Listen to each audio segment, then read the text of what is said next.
Have you ever noticed how one careless sentence can steal your entire day? One comment, one look, one small moment, and suddenly your peace disappears. What if the problem was never the person, but what happens inside you after they speak? Anger feels powerful, but it is one of the biggest liars of the human mind. When something triggers you, your body reacts instantly. Your heart rate increases, your muscles tighten, stress chemicals flood your system, preparing you to defend yourself. This reaction feels overwhelming, so we assume it controls us. But science tells a quieter truth. Those chemicals naturally leave your body in about 90 seconds. After that, your body is calm again, unless you keep the anger alive. Most people don't realize this. They believe anger lasts because the situation deserves it. In reality, anger lasts because the mind keeps replaying the story. You repeat the insult, you imagine comebacks, you rehearse arguments that never happened. Long after the body is done reacting, the mind continues the fight alone. The moment has passed, but your thoughts keep dragging it back into the present. Think about a time you were angry for hours.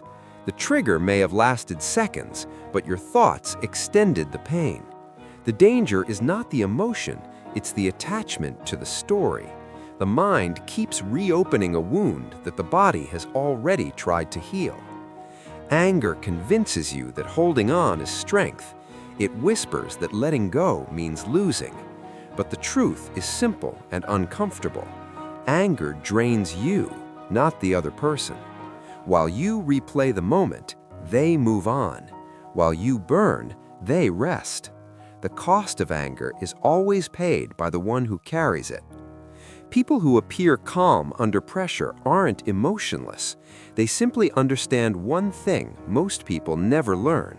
Emotions are temporary visitors, not permanent residents. When you stop feeding them, they leave. Calm is not avoidance, it is awareness in action. This is where your power begins, not by suppressing anger, but by recognizing when it has finished its job. Once the body settles, you stand at a crossroads.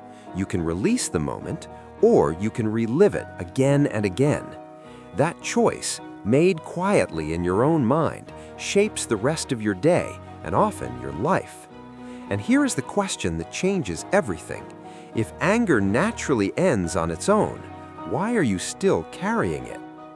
In the next part, you'll discover why people don't actually push your buttons and how every trigger is secretly pointing to something unfinished inside you. No one pushes your buttons. We often say, they really know how to push my buttons, as if other people carry remote controls for our emotions. It sounds harmless, but this belief quietly steals your power. The truth is uncomfortable but freeing. No one can push a button you don't already have. Triggers are not created by others, they are activated by them. When someone's words affect you deeply, it's not because they are powerful, it's because the words touched something old, an unhealed memory, a wounded belief, a value that once felt threatened. Imagine two people hearing the same criticism. One shrugs and moves on, the other feels deeply offended. The difference isn't the comment, it's the history behind it. What hurts you reveals where healing is still needed. This realization changes the game. Instead of reacting outward, you begin to look inward. Instead of asking, why are they like this? You ask, why does this affect me so much? That question turns anger into awareness. Many people avoid this moment because it feels uncomfortable. It requires honesty. But growth begins where comfort ends. Every trigger is a teacher. Every emotional reaction carries information. When you stop blaming others for your feelings, you reclaim control. You move from reactive to responsible, not in a self-critical way, but in an empowered way. You become the operator, not the remote. This doesn't mean accepting disrespect. It means responding consciously instead of emotionally. Boundaries become clearer, reactions become calmer, decisions become wiser. The strongest people are not those who never feel anger. They are those who recognize it without letting it rule them. They see triggers as signals, not commands.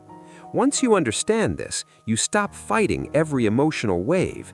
You begin riding them with skill. But here's the deeper truth most people miss. Anger is rarely the real emotion. It is usually guarding something softer underneath. And until you address that hidden feeling, anger will keep returning in different forms. In the next part, you'll uncover what anger is actually protecting and why vulnerability is the real path to emotional strength. What anger is hiding from you? Anger likes to pretend it is the main emotion. It speaks loudly, demands attention, and feels powerful. But anger is rarely the truth. It is usually a shield. Behind anger, there is almost always something softer: hurt, fear, rejection, shame, or disappointment. These emotions feel risky, so the mind sends anger to stand guard. Anger feels safer than vulnerability. When someone criticizes you and you lash out, you are not angry because of the words. You are hurt because they touched your sense of worth. When someone ignores you and you explode, the real pain is feeling unseen. Anger hides these feelings because admitting them feels weak, but avoiding them keeps you trapped. This is why arguments rarely resolve anything. Anger speaks in accusations. Vulnerability speaks in truth. One creates distance, the other creates understanding. Imagine replacing "you never care" with "I felt forgotten." The meaning shifts, the energy changes, the outcome transforms. The goal is not to eliminate anger, but to listen to what it protects. Once you address the real emotion underneath, anger no longer needs to shout. This awareness creates a powerful pause between trigger and response. In that pause, you gain choice. You are no longer controlled by impulse. You become the author of your behavior. People who stay calm in chaos are not numb. They have trained themselves to recognize that pause. They ask better questions instead of reacting quickly. They respond in ways they won't regret later. Mastering this pause is emotional intelligence in action. It turns conflict into clarity and chaos into control. But even with awareness, emotions can still feel overwhelming in the moment. That's where the final shift happens, the ability to observe your emotions without becoming them. In the final part, you'll learn how to step back, rewrite your inner story, and protect your peace without shutting your heart. Mastering peace without losing your power. Inside you exists an observer, the part of you that can notice emotions without drowning in them. When you say, "I notice anger rising," instead of "I am angry," something shifts. You create space, and in that space, freedom appears. This observer allows you to experience emotions like weather patterns. Storms pass, clouds move, you remain. From this place, difficult people lose their power over you. You stop seeing them as enemies and start seeing them as training grounds for patience, boundaries, and self-respect. Not because they are right, but because you refuse to lose your peace.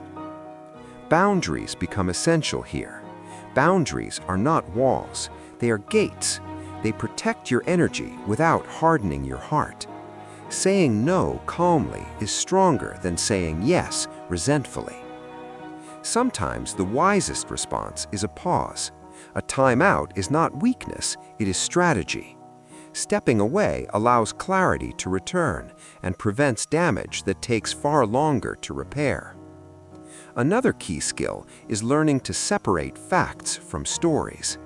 Most suffering comes not from what happens, but from the meaning we attach to it. Change the story, and the emotional experience changes instantly. The same situation can produce anger or calm depending on interpretation. When you become aware of your inner narrative, you stop being a victim of it. True emotional mastery is not about perfection, it is about practice. Small conscious choices, repeated daily, reshape the brain over time. Peace becomes your default, not your exception. The person who never gets angry is not born that way. They train themselves, and so can you. Imagine who you become when difficult people no longer control your mood. Imagine the energy you regain when anger stops draining you. That version of you already exists. You're simply learning how to access it. If this story gave you a new perspective or a lesson worth remembering, like and subscribe for more powerful stories that teach real-life wisdom. Share it with someone who needs calm in their chaos, and stay connected because the next lesson might be the one that changes everything.